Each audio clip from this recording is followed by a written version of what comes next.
হাদির খুনিকে এখন পর্যন্ত ধরতে পারে নাই কেন পুলিশ? এই বলে জুলাই অভ্যন্তরীণ যে স্টুডেন্টরা ছিল সবাই মিলে রাস্তায় বিক্ষোভ মিছিল চালাচ্ছে। সংসদ ভবনের সামনে গিয়ে সংসদ ভবন ঘেরাও করে তারা বলতেছে যে হাদি ভাইয়ের খুনিকে এখন পর্যন্ত ধরা হয়নি কেন? হাদি ভাইয়ের খুনি কি তবে বাংলাদেশে আর নাই? তবে কি হাদি ভাইয়ের খুনি কি ভারতে পালিয়ে গিয়েছে? এই নিয়ে বাংলাদেশে তুমুল উত্তেজনা চলতেছে। হাদির খুনিকে ধরা নিয়ে সেই ফয়সাল খুনি কোথায় গেল? ফয়সাল শুটারকে ধরার জন্য বাংলাদেশের পুলিশ তন্ন তন্ন করে খুঁজতেছে, কিন্তু সেই হাদি ভাইয়ের খুনিকে এখনো পাচ্ছে না। ফয়সাল কি তবে ভারতে চলে গিয়েছে স্বৈরাচার সরকারের কাছে? শেখ হাসিনা এর মৃত্যুর জন্য দায়ী বলেছে সবাই। তো দর্শক, আপনারা ইতিমধ্যে যে ভিডিওতে ফুটেজটা দেখতে পেরেছেন যে কিভাবে বাংলাদেশে হাদি ভাইয়ের খুনিকে নিয়ে উত্তেজনা চলতেছে। হাদি ভাইয়ের খুনি সেই ফয়সাল শুটার কোথায় গিয়েছে? সে ফয়সাল শুটার কি আসলে বাংলাদেশে আছে কি বাংলাদেশে নাই? এখন বাংলাদেশের যে জুলাই অভ্যন্তরীণ যে স্টুডেন্টরা ছিল হাদি ভাইয়ের খুনির জন্য কিন্তু সবাই মাঠে নেমে পড়েছে এবং সংসদ ভবন যে আছে ইতিমধ্যে আপনারা কিন্তু ভিডিওতে দেখতে পাচ্ছেন যে সংসদ ভবন পর্যন্ত ওরা ঘেরাও করছে। হাদি ভাইয়ের খুনির যে শাস্তি, যে মৃত্যুদণ্ড, তারা চাচ্ছে যে হাদি ভাইয়ের খুনির যেন সেই মৃত্যুদণ্ড দেওয়া হয়। পুরো বাংলাদেশে এক তুমুল উত্তেজনা চলছে। সো বন্ধুরা, আজকের ভিডিওটা কিন্তু অনেক ইন্টারেস্টিং হতে যাচ্ছে। আপনারা পুরো ভিডিওটা দেখবেন, ভিডিওটা না টেনে না কেটে সম্পূর্ণ ভিডিওটা দেখবেন। অনেক একটা মজার ভিডিও আছে বন্ধুরা, অনেক গুরুত্বপূর্ণ একটা ভিডিও আপনারা এখন পাবেন। তো চলেন আমি আপনাদেরকে কিছু গুরুত্বপূর্ণ ফুটেজ দেখাচ্ছি।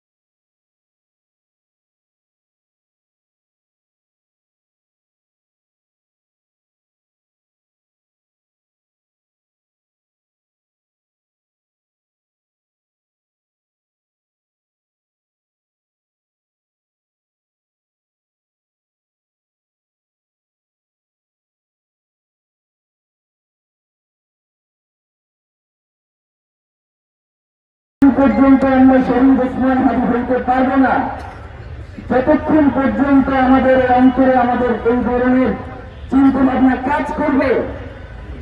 যে এই শপথ উপস্থিত হয়েছেন সাংবাদিক ভাই এবং বন্ধুরা, শহীদ ওসমান হাদি রক্ত এবং তার এই আদর্শের পরিবার এবং বাংলাদেশের আপামর জনসাধারণ, আপনাদের সকলকে ইনকিলাব মঞ্চ এবং তার পরিবারের পক্ষ থেকে অশেষ কৃতজ্ঞতা জ্ঞাপন করছি।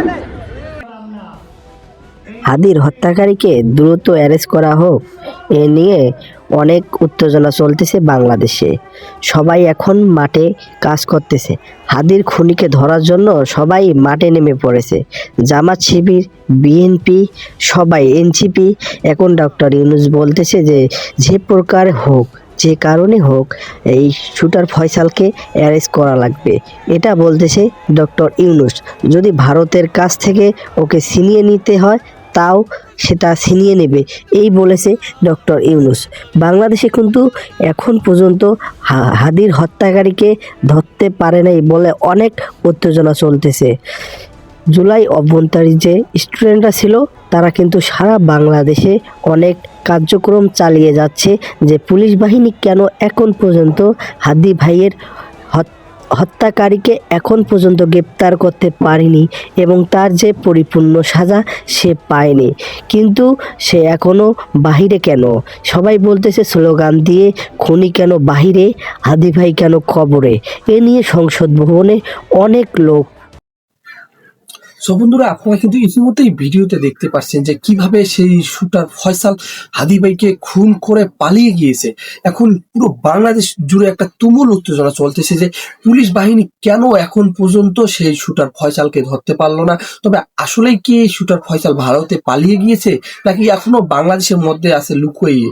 কিন্তু ইতিমধ্যে আমরা ভিডিওতে দেখতে পাচ্ছি যে শুটার ফয়সাল নাকি এক সুড়ঙ্গ দিয়ে পালিয়ে ভারতে চলে গেছে। সো বন্ধুরা, আসলে কি সে ভারতে চলে গেছে? আর ইতিমধ্যে কিছু ভিডিও ভাইরাল হচ্ছে যে শুটার ফয়সাল লাইভে এসে বলতেছে যে আমি ভারতে পালিয়ে এসেছি, আমি হাদিকে মেরেছি। সো বন্ধুরা, আপনারা কিন্তু ইতিমধ্যেই ভাইরাল ফুটেজগুলো দেখেছেন যে কিভাবে সেই ফয়সাল লাইভে এসে বলতেছে।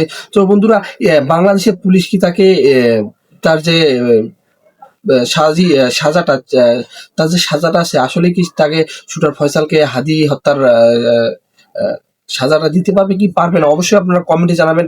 আর যদি আমার চ্যানেলটা সাবস্ক্রাইব করা না থাকে অবশ্যই চ্যানেলটা সাবস্ক্রাইব করবেন। সবাই ভালো থাকবেন, সুস্থ থাকবেন। আজকের ভিডিও এই পর্যন্ত। আল্লাহ হাফেজ।